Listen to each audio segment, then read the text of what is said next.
ये जो अभी अंदर से जो जानकारी आ रही है, और मैं पढ़ रहा हूं अभी, देखिए जो अभी जानकारी आ रही है कि दिल्ली और दिल की दूरी मिटाएंगे पीएम। लेकिन हमारे पास एक्सक्लूसिव खबर है, तैयार हो ना सब? हाँ बताओ अमीश भाई। हमारे पास एक्सक्लूसिव खबर है कि प्रधानमंत्री मोदी ने कहा है कि हम दिल की दूरी जो है उसे मिटाना चाहते हैं। ये भी कहा है प्रधानमंत्री मोदी ने। लेकिन हमारे पास एक्सक्लूसिव खबर है, इन्हीं चोमुओं की वजह से ब्रेकिंग न्यूज पर ध्यान नहीं देता कोई, लेकिन आज ये मुद्दा नहीं है। Just recently Jammu air force station पर 2 ड्रोन से हमला हुआ। भगवान का शुक्र है कि हमने कोई जाने नहीं गवाई। Now this video is in relation to something before that, something you missed out, something about Kashmir. Bhajpa सरकार द्वारा की गई प्रगति का चीता चाकता स्मारक। पिछले 2 सालों में सरकारी नौकरी के फॉर्म भरने वालों से सरकार ने कुछ 54 करोड़ रुपए इकट्ठे कर लिए और अभी तक कोई लिस्ट विस्ट नहीं आई है। पिछले 2 साल में सरकार ने सरकारी नौकरों के लिए फॉर्म भरने वालों से 54 करोड़ रुपए लिए और लिस्ट जारी करने में 1 महीने का वक्त और लगेगा। मतलब चल रहा है काम, पैसे ले लिए ना तो चल रहा है काम उनका, समझ रहे हो ना। 9 अगस्त 2019 को रॉयटर की एक रिपोर्ट के अनुसार कश्मीर में अंग्रेजी और उर्दू के छोटे बड़े 180 अखबार निकल रहे थे, सब बंद हो गए, केवल 5 का प्रकाशन होता रहा। अरे मोदी जी की बात ही अलग है यार। मोदी जी ने तो अंडरवर्ल्ड को भी दोस्त बना लिया है। उस गैंग का नाम सुना है? गुपकार गैंग। आज मीटिंग करके आए, फोटो वोटो भी खिंचाई है। भारत के इतिहास में आज तक प्रधानमंत्री के आवास में किसी गैंग का स्वागत नहीं हुआ था। मेंबर नहीं, पूरा का पूरा गैंग हाजिर था और स्वागत कर रहे थे खुद प्रधानमंत्री। अच्छा देखो सीन क्या है। यूनाइटेड नेशंस बार बार पूछ लेता है कि हाँ भाई क्या कर रखा है कश्मीर में, और यूपी इलेक्शंस भी पास आ रहे हैं, तो इन्होंने कहा चलो जी 2 साल में पहली बार एक मीटिंग कर लेते हैं और इसी के साथ पूरे देश और दुनिया को दिखला देंगे कि कश्मीर में क्या शांति का माहौल है, क्या गजब, मतलब एकदम पीसफुल। तो रवीश कुमार ने सिंपल सा सवाल उठाया, जिन लोगों को प्रधानमंत्री और भाजपा कल तक कह रहे थे कि ये डेमोक्रेसी के सबसे बड़े दुश्मन है, आज उन्हें ही सामने बैठाकर कश्मीर में डेमोक्रेसी पे सजेशन ले रहे हो। बीजेपी के नेताओं के खूब सारे बयान मिलेंगे कि गुपकार गैंग के लोगों ने रोशनी स्कीम में देश का सबसे बड़ा जमीन घोटाला किया है, कश्मीर को लूट लिया, पाकिस्तान परस्त हैं, भारत विरोधी हैं, कश्मीर 2 परिवारों की जागीर बनकर रह गई है। गृह मंत्री अमित शाह ही बता सकते हैं कि गुपकार गैंग को तिरंगे का अपमान करने, भारत को बदनाम करने, विदेशी ताकतों को जम्मू कश्मीर में बुलाने, कश्मीर को लूटने के तमाम आरोपों से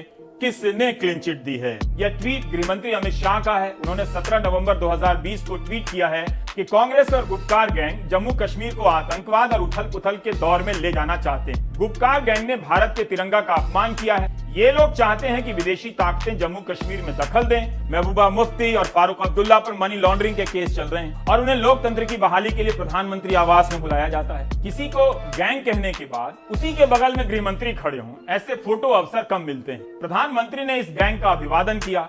बैठक के बाद जब अमित शाह ने ट्वीट किया कि माहौल सौहार्दपूर्ण रहा, तब क्या उन्हें अपने पहले ट्वीट की याद आई होगी कि उप्स, इन्हें तो मैं गैंग कह चुका हूं, अब इन्हें डेमोक्रेसी कहना पड़ रहा है। इसी तरह गोदी मीडिया भी फंस गया। पहले वो गृह मंत्री के सुर में सुर मिलाकर गुपकार गैंग को खूब ललकारा करता था। अब उसे यह सवाल नहीं पूछा जा रहा है कि क्यों गैंग से मिले गृह मंत्री। भारत के किसान आहत हो सकते हैं कि जब दिल्ली से दूर के गैंग से प्रधानमंत्री मिल सकते हैं, तो दिल्ली की सीमा पर बैठे अन्नदाताओं के गैंग से क्यों नहीं मिल रहे हैं। आंदोलन जीवी तो गैंग से फिर भी बेहतर होते होंगे। माने ऐसे क्वेश्चन किसानों के मन में अराइज हो सकते हैं, ये मैं कह रहा हूँ। ये है पॉलिटिक्स। हिपोक्रेसी क्या होती है मैं बताता हूँ। कश्मीर के रिलेशन में जब भी आपके फैमिली व्हाट्सएप ग्रुप पे IT सेल का मैसेज आए, उसे एक दफा ध्यान से देखिएगा। आप पाएंगे कि कश्मीरी पंडितों के पलायन की पीड़ा के वर्णन के बगैर इनमें से कोई मैसेज संपन्न नहीं होता। अब इस विस्तृत और महाकाय एजेंडे के विपरीत मीटिंग में कोई कश्मीरी पंडित प्रतिनिधि नहीं था और ना ही इस पर कोई चर्चा हुई। आपको ज्यादातर डिबेट में कश्मीर की चर्चा में कश्मीरी पंडित भी मोर्चा संभाले मिलेंगे, उनके कोई ना कोई प्रतिनिधि, और उन्हीं के नाम से डिबेट में हवाबाजी होती मिलेगी।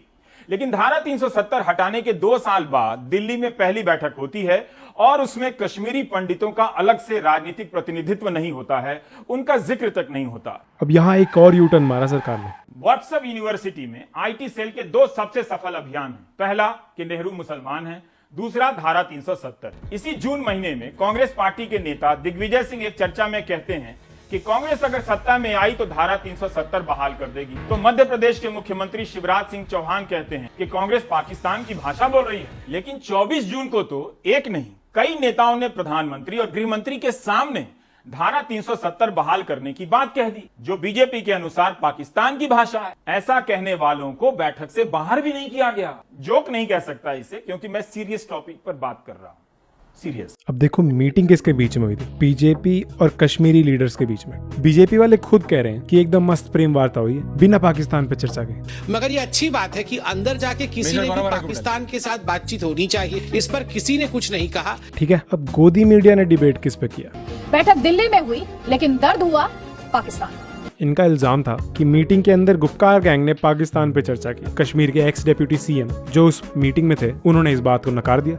नहीं, पाकिस्तान का कोई जिक्र इस तरह तो नहीं हुआ। अरे ये तो मुद्दा ही फेल कर दिया डिबेट का। ये तो कह रहे पाकिस्तान में बात ही नहीं हुई। देखो इन सब बातों से तुम्हें फर्क पड़ता होगा, ठीक है। इनका एडवांस आ चुका है। क्या इमरान गुपकार को कांग्रेस सरकार ज्यादा पसंद है? पाकिस्तान की डफली पर गुपकार का राग इसे माना जाए? क्या इमरान और गुपकार के बीच मिले सुर मेरा तुम्हारा वाला खेल चल रहा है? पाकिस्तान का भी ये पाकिस्तान की तरफ से कहा गया, पाकिस्तान और पाकिस्तान के प्रधानमंत्री फ्रॉम पाकिस्तान का स्टेटमेंट था। तो एक तरफ पाकिस्तान कह रहा है, पाकिस्तान के प्रधानमंत्री इमरान खान, इमरान के विदेश मंत्री ने पाकिस्तान आपके जहन में पाकिस्तान के वर्ड्स तो नहीं गूंज रहे? पाकिस्तान में जाकर कह रहे हैं पाकिस्तान को जो बोलना है बोलता रहे। पाकिस्तान के बारे में आपकी क्या राय है? हाफिज सईद, मसूद अजहर, पाकिस्तान।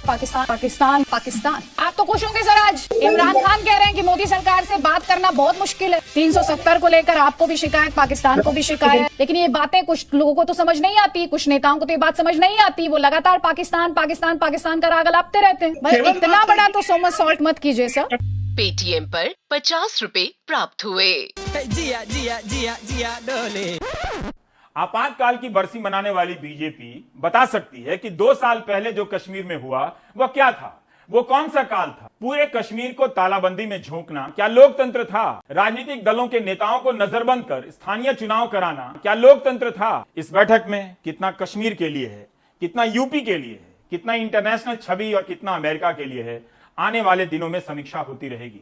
555 दिनों तक इंटरनेट बंद करना, स्कूल बंद कर देना, हजारों लोगों को जेल में बंद कर देना लोकतंत्र को मजबूत करना नहीं था।